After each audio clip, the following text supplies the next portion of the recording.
welcome to Joe Wallen, the former South Asia Bureau Chief for the Daily Telegraph.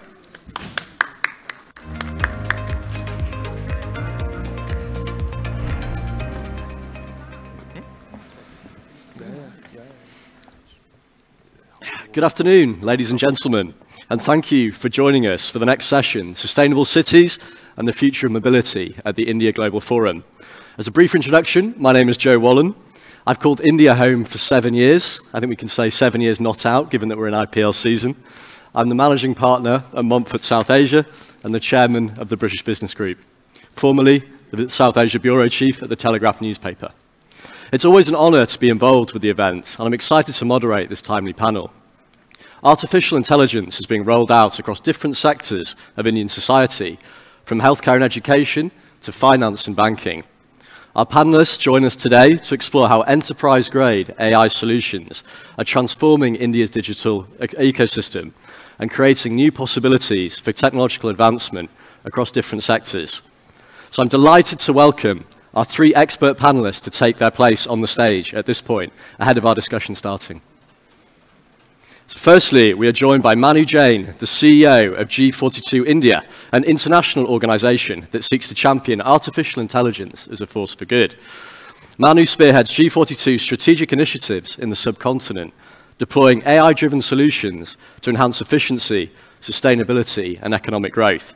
He was formerly the global vice president of Xiaomi and CEO of Xiaomi India.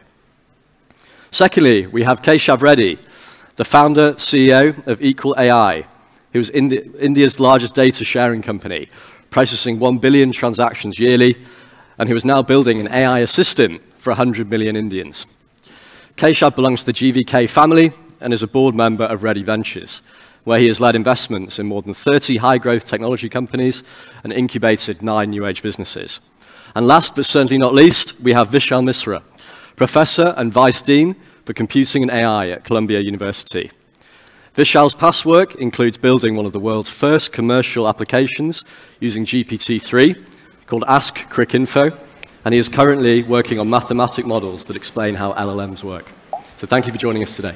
Thank you. So to kick things off, now we all know that India has been a fast adopter of artificial intelligence, but where exactly have you seen the most transformative AI-led advancements when we refer to voice, vernacular, and vision? Should I start? Yes. So hi everyone, my name is Manu. Really happy to be here. We at G42, we build infrastructure, which is data centers, compute, cloud, and AI models. So we started by building an Indic language model called as Nanda, which is one of the largest models here, trained on 13 billion parameters to 2.1 trillion tokens. And I actually believe there's a huge scope for a country like India, because we speak so many different languages, we have so many different cultures, for us to have our own vernacular language-focused models. I believe the biggest issue, and which is also the biggest opportunity, is the availability of good quality vernacular data. Unfortunately, most of us, our common language is English. We were ruled by Britishers for 300 years. And a lot of content that we have, which is stored, digitized, a good quality content, is still in English. And AI models, as you would know, are basically like babies. So if you feed a baby a good quality food, baby will turn out to be a healthy baby. But if you feed like bad quality food, then growth will not be good. And same for AI models, like garbage in, garbage out. And unfortunately, for a lot of vernacular languages, even for Hindi, starting with Hindi, but other vernacular languages, Marathi, Telugu, Tamil, Malayalam, Bengali, and many more, the amount of good quality data which is available for training high quality LLM or foundational model still, in my opinion, lacks. And that is a great opportunity for a lot of us sitting in India here. How do we digitize all the knowledge, all the information that we have over the last few years, hundreds of years, thousands of years? How do we digitize it and feed it to AI models so that they can give culturally relevant questions or answers to those questions? I think that's a great opportunity. Thank you. Keshav, do you want to add that? No, thank you so much. I'm Keshav. I run a company called Equal, which is India's largest data sharing company. We realized very early in our journey that people share data for services. So for example, for employment, for a loan, for travel, for booking something. And with the advent of, I think, AI or generative AI about 18 months ago, we realized that we can actually finish the entire task. You can say, hey, can you book me a flight or get my visa done or find me a job? And it's nothing but data put in an agentic flow and actually figure out what fits your needs. So we're actually building that on top of India's largest data sharing company. And we'll be launching our consumer application maybe in about 2-3 months. But exactly what Manu said, there are so many issues which multilingual, vernacular languages when you put in an AI. And they have not been solved actually because the data in a garbage in, garbage out problem is real. So I think the most interesting part is that India has the opportunity to become the largest consumer of application AI, but the challenges remain. And I think that's something vernacular, because people, you know, if you speak to people in rural India or Bharat, if you ever see them use WhatsApp, it's voice note, voice note, voice note, voice note. And there's a reason for that, because they can't type. They're not literate enough to type in a QWERTY keypad or a keyboard. And because of that, they feel voice is easy. So if there's one thing everyone should be working on is voice, is realistic voice LLMs that can actually converse with a speech-to-speech model. And I think that's something that we're betting on, is that anybody will come say, hey, we're building an AI assistant. So AI assistant will say, hey, I want this in any language, and it should be able to infer it and actually go do the job for you. So I think there's insane opportunity, but obviously the challenges are there, even including like latency. I mean, all the models are deployed all over the world, so we're bringing the best to India, trying to host it here, maintain it here, and then actually run them. Fantastic. So, I mean, you touched on their, regional language models. It's something that would help me day to day in my business life in India. Could, kind of this regional language approach and vernacular AI be India's breakthrough moment when it comes to the industry? To me, or Vishal? Who would like to jump in? Yeah. Why don't you go first, Vishal? Could you just repeat the question? I wasn't sure. Yeah, so we were discussing regional language models, and will these be sort of India's moment on the global stage when it comes to vernacular AI? So, I mean, I'm from Columbia University. My name is Vishal Mishra. So I live in New York City, but I keep coming to India. So I'm involved with some stuff that's happening in India. And what you had said that I built one of the first commercial applications using these language models. I started building it in summer of 2020, and it has been running in production since September 2021, almost 15 months before ChatGPT arrived and the whole world sort of woke up to what these things can do. So, you're talking about Indic languages and the sort of lack of data and the problems with that. But even when it comes to English, there are several problems. So, when the day when ChatGPT got released, because I've been working with these models for a while, people started asking me, what is this thing? And I said, think of these LLMs as the most knowledgeable and helpful entity you can ever encounter, but with early onset dementia. Because it hallucinates, and that problem has still not gone away. So besides solving the problem of getting data to train these models, you also need to make sure that they provide you with the right kind of output, right? Don't think of them as some sort of a database that you can do a query and get the right answer. They need to be an interface to the actual data. And so I think that's where India should be focusing on. India should be building systems that actually do justice to the potential of these models. When people use it in the wrong way, they get wrong results and they get disappointed. It's very easy to build a demo using these models over a weekend. But then to get it to production level, that takes a lot of work. And there's this whole term called prompt engineering, which I don't like, because engineering used to mean, you're building data centers to provide 5 nines reliability or take man to the moon. Prompt engineering with LLMs is more like prompt fiddling. You change one word, something else changes. So first we have to bring these models that we can use them in production levels. And then, the language problem gets solved. But what India has really has the opportunity, which both of you addressed, or both of you mentioned, is the ability to scale. The number of consumers that India can bring to this technology, and so that it can help improve it significantly, is tremendous. And that's where India can really be the leader in the world. So moving on from that, Vishal has been based at Columbia. It gives you an interesting insight when you look at the AI industry in India. And to what extent do you believe that India should collaborate more closely with the West on AI research? Or should it focus on building its own AI ecosystem to rival that of China or the United States? So in the US also, there's a lot of debate going on. There's one camp which is saying, no, we should shut down everything. There should be all sorts of regulations. And then there's this other camp who's saying everything should be open source. Everybody should be collaborating. So I'm more in the open source camp. So I think a lot of the research, cutting edge research that happens in the universities and even in these labs, India could be using them. Right? So collaborating with people in the US to build even foundational models, I think that's a good idea. Now, building applications on top of that, India has been fantastic at the application layer for decades now. Right? So I think if you sort of marry this ability to build real good foundational models with India's talent at building applications, I think that's the right way to think about it. And Manu, in the current global climate, what must India do to build AI infrastructure and solutions that could solve the unique problems of the country and realize the dream of Viksit Bharat? How can India become a producer of AI and not just a consumer? So adding on to what Vishal basically mentioned, like if you look at historically, we as India, we have been consumer of internet. Like we have not built a lot of pure tech applications. And whether it is like WhatsApp, whether it is Google, whether it is Facebook, Instagram, any of these things.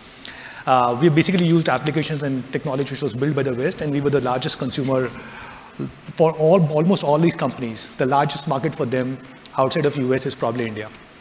Now, when it comes to AI, which I think will be even a bigger transformation as compared to what internet and mobile internet was over the last 20 years, we should ensure that at least some part of it is locally here, and starting with data sovereignty.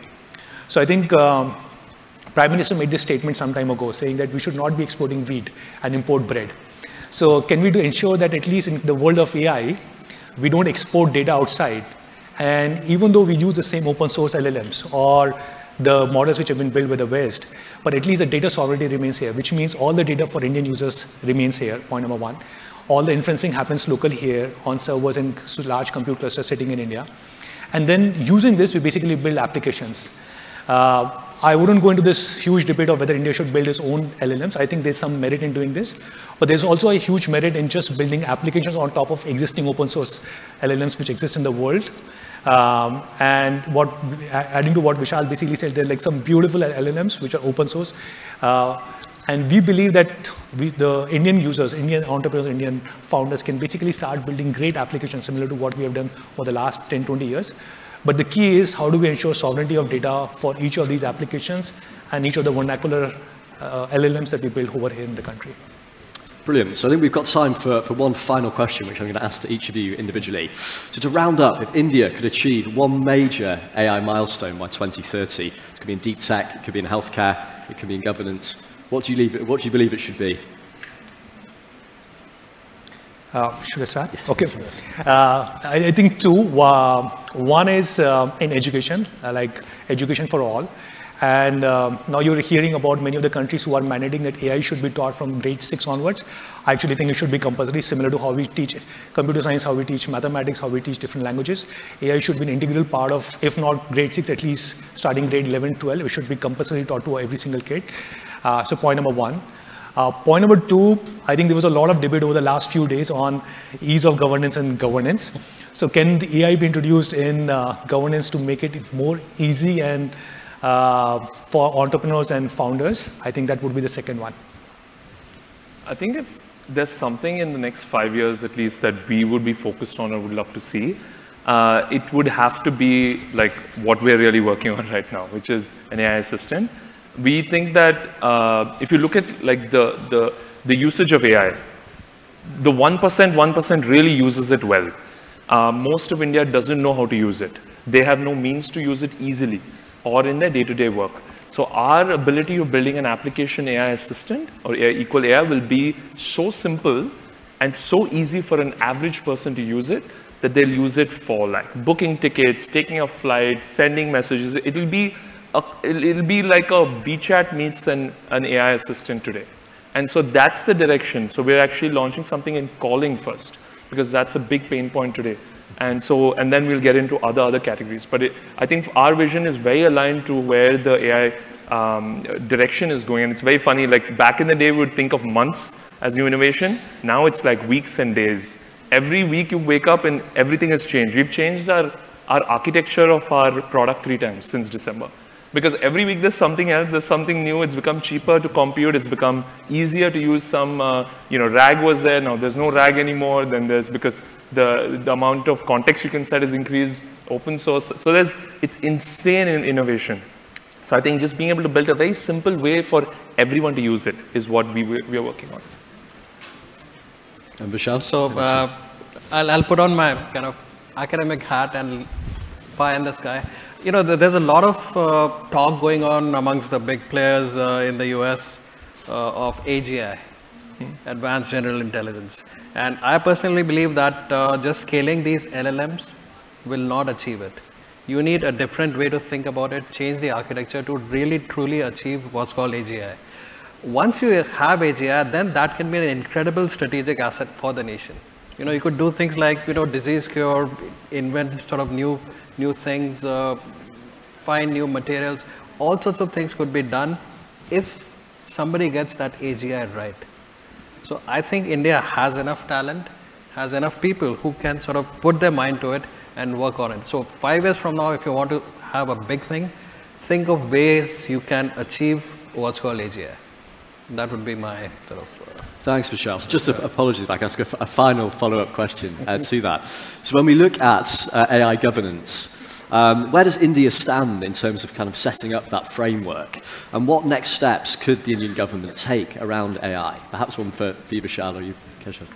So I mean, I've worked with the Indian government on regulations. Network neutrality, I was very involved in those regulations.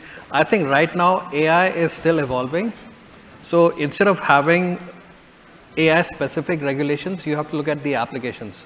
And everywhere AI is being applied, all those sort of verticals and sectors have their own regulations. So India should just be looking at strengthening them rather than having a sweeping AI regulation. So it should be very light touch. Focus more on data governance, provide incentives to share data. But I think getting deep into AI regulation before this technology is really evolved, I think that would be a mistake.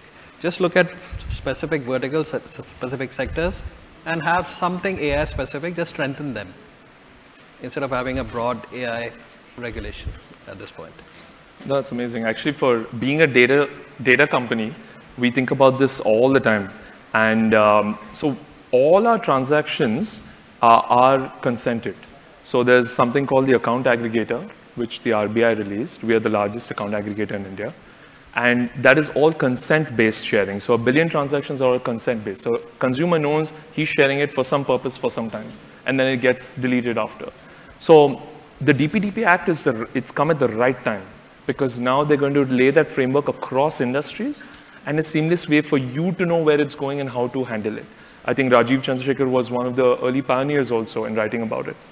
And so we do a lot of work there. Actually, the early, Justice Sri Krishna was on our board because we believe like data and governance has a lot of work to do, and we have to be actually at the forefront of it. So really excited by both of them coming at the same time. AI models obviously have to have governance frameworks so that there's no hallucination, there's no things you cannot control. But apart from that, when a consumer is sharing data, it has to be kept separately as a memory where it's used only for certain use and actually let go after. So that's how we're building our architecture, because you can't let the memory get stored in the LLM and then you don't know what it thinks and what it does after that. But yeah, very excited. I think I have one suggestion, like, and maybe from taking an example of UAE. So our group is based out of UAE, Abu Dhabi. And you'll be surprised, UAE was the first country in the world to come up with an AI ministry many, many years ago. And today, if you look at a large number of companies, including our company, one of the board seats or board observer seat is actually reserved for AI. So when we have a board meeting, while there are 5 board members, the 6th board seat is actually for AI and questions would be asked. So AI is becoming so important and so relevant, and this is not only for our company, for multiple companies within Abu Dhabi and UAE. So one suggestion that I have for the government of India is maybe the time has come to have our own AI ministry here in the country. AI is such an important thing and will be the most important thing that we will see over the next 10 years, much more than what we saw on internet and in the last 20 years. And maybe hence the time has come for us to think of our own dedicated AI ministry to help build all the AI infrastructure and AI governance for the country.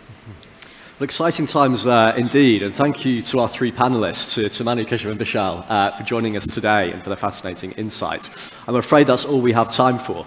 I'll now hand over to Priya Guha, the non-executive director at Reach PLC and the Herald Investment Trust, who will be moderating our next panel. Thank you so much. Thank you so much. Thank you.